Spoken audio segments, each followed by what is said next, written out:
तुम्हारे, तुम्ही हो नैया तुम्ही की भैया, तुम्ही हो बंधु सखा, तुम्ही हो नैया तुम्ही की भैया, तुम्ही हो बंधु सखा, तुम्ही हो ओ तुम्ही हो माता पिता तुम्ही हो, तुम्ही हो बंधु सखा, तुम्ही हो माता पिता, तुम्ही हो बंधु सखा, तुम्ही हो बंधु सखा, तुम्ही हो बंधु सखा, तुम्ही हो। वाह, हमारे मनोहर दुबे जी भी बहुत सुंदर संगीत बजा रहे हैं। तो मैं आपको ये बता रहा था कि प्राणी के जीवन में बाद में फिर नारायण ने उसकी भेंट हुई, तो नारायण ने उसको देखा, देख करके कहा, सोचा शायद अब ये सुधर गया होगा। पूछा कहो क्या समाचार? का ठीक है, कैसे हो? कहा आप कैसे हो? आपका नाम? कहा आपका। बोले मैं ब्रह्म हूं। तो उसने फिर ताल ठोक करके कहा मैं परब्रह्म हूं। भगवान ने कहा ये नहीं सुधरेगा। कहा यार तू आज बताई दे, तू परब्रह्म कैसे अपने आप को कहता? बोले तुम ब्रह्म कैसे कहते हो? बोले मैं सारी सृष्टि को बनाता हूं। भगवान ने कहा मैं सृष्टि को बनाता हूं?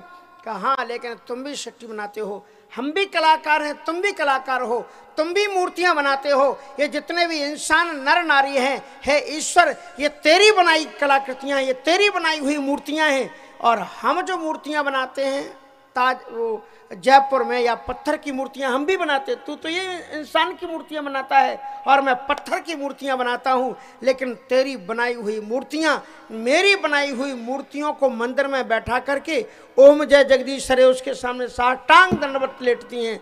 तो बता तू बड़ा कलाकार है कि मैं क्या बड़ा कलाकार हूं? मेरी मूर्तियों का इस प्रसंग का मतलब यह है कि जब तुम एक पत्थर की मूर्ति में प्राण प्रतिष्ठा करके और उसकी पूजा करके भगवान को पा सकते हो, तो उसी प्रकार से नारियां अगर पति को ही जीवंत प्रतिमा ठाकुर जी की मान करके उसकी पूजा करें तो भगवान क्यों नहीं मिल सकते। एक महात्मा भिक्षुक था और उसकी तपस्या इतनी तेज हो गई थी, इतनी तेज हो गई थी कि वो तपस्या कर रहा था, एक चिड़िया चहचहा उठी, उसने ऊपर से बीट कर दी। वो तपस्या में बैठे थे और एक चिड़िया ने बीट कर दी और वो सीधे उनके ऊपर आकर के गिरी। महात्मा ने उसने सोचा ये मुझे समझती नहीं, मैं कैसा महात्मा हूं, और टेढ़ी आंखों से देखने लगी उस स्त्री को। उस स्त्री ने कहा है तपस्वी महात्मा, मैं वो चिड़िया नहीं हूं जो तेरी दृष्टि से जल करके खाक हो जाऊंगी। मैं एक पतिव्रता नारी हूं, मेरा पति रुग्ण है, मैं अभी अपने पति की सेवा कर रही थी, मैं उसे दवा खिला रही थी, इसलिए पहला मेरा वो धर्म है, उसके बाद में मेरा कोई धर्म है। इसलिए काय वचन मन पति पद प्रेमा। बहुत सुंदर उन्होंने, इससे सामंजस्य घर का बनता है। अत्रि ऋषि ने उनकी प्रार्थना की है, भगवान श्री राम जी ने सरभंग ऋषि के यहाँ पर गए। ऐसे ऐसे महात्माओं का अरण्य कांड में वर्णन है, अद्भुत महात्माओं का वर्णन है। शरभंग ऋषि जिनके लिए खुद ब्रह्मा जी महाराज लेने के लिए आए थे, लेकिन उन्होंने राम जी से कहा कि मैंने जाने से इसलिए इनकार कर दिया कि जिस परात्पर पुरुष परमात्मा का हम चिंतन करते हैं वो निर्गुण सगुण साकार बनकर के खुद यहाँ पर आ रहा है। जात रहु विरंच के धामा, श्रवण सुनेव बन आई है रामा। इसलिए मैं यहाँ पर रुका रहा। राम जी का दर्शन करने के बाद में योग गति के द्वारा परम गति को प्राप्त करते हैं।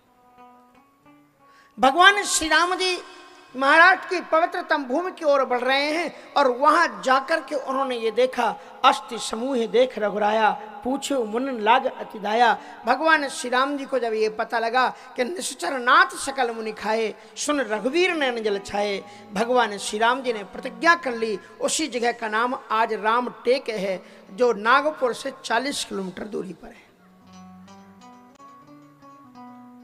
उन्होंने निश्चय कर लिया वहीं पर कि निश्चर हीन करऊ मही, भुज उठाए प्रणकीन, सकल मुनन के आश्रमन जाए जाए सुख दीन। भगवान श्री राम जी एक सुतीक्षण को मिले। सुतीक्षण की बड़ी भावमयी गाथा है। संसार में प्राय ये देखा जाता है कि गुरु को पहले भगवान मिलते हैं, लेकिन ये चेला ऐसा मजबूत था कि भगवान पहले चेले को मिले हैं, उसके बाद में भगवान को मिले हैं। कभी मंगलमयी कथा हम आपको आगे कभी सुनाएंगे। भगवान जी ने कहा कि तुम वरदान मांगो। वो कहता है हमने कभी वरदान मांगे ही नहीं, इसलिए मुझे मालूम ही नहीं कि वरदान होता कैसा है। बोले फिर कहा एक पहले आप दे दो और उसके बाद में मुझे समझ में आ जाएगा कि वरदान ऐसा होता है, फिर मैं मांग लूंगा। तो भगवान ने उसको वरदान दे दिया, बिना मांगे भक्ति का वरदान दिया। का अविरल भगत ज्ञान और तोरे, अविरल भगत, विज्ञान समेत भक्ति तेरे मन में पैदा होगी। अब वो मुस्कुराया, का अब पता लग गया ऐसी वरदान होता है। अब आपने जो वरदान दिया वो तो मिल गया, अब मैं जो मांगता हूं वो, ये तो एग्जाम्पल देख रहा था आपका, सैंपल देख लिया। अब ये लखन जाने की शायद प्रभु मम ही करो उनके, वो भक्ति किस काम की यदि श्री सीताराम जी को दिल में प्रकट न कर दे, इसलिए उनको वरदान मांगा। और फिर गुरु जी के पास ठाकुर जी को लेकर के गया और महर्षि अगस्त्य जी के पास जाकर के भगवान श्री राम जी ने कहा, अब सो मंत्र देव हो प्रभु मोही, जही प्रकार मारा मुनि द्रोही। और उसके बाद उन्होंने कहा कि मैं कहाँ अपनी कुटी बनाऊं, तो उनको फिर गोदावरी के पास में भगवान श्री राम जी ने वहाँ कुटी बनाई है। और लक्ष्मण जी महाराज को उन्होंने विभिन्न प्रकार के उपदेश, बड़ा सुंदर कहते विराग ज्ञान गुरु नीति। यहाँ पर लक्ष्मण जी महाराज ने 5 प्रश्न किए हैं, जो वेदांत के 5 महत्वपूर्ण प्रश्न हैं। शायद मैंने पहले दिन बताया था। पहला ये कि मैं कौन हूँ, दूसरा ये कि वो कौन है, तीसरा ये कि उसमें बाधक कौन है, और उसके बाद में चौथा ये कि उसका फल क्या है और उसके संसाधन क्या है। ईश्वर जीव भगत प्रभु सकल कहो समझाए, जाते हुए चंडरति शोक मोहे। राम जी ने बड़े संक्षेप में कहा है कि मैं और मोर तोर तय माया, यही बस कीन है जीव निकाया।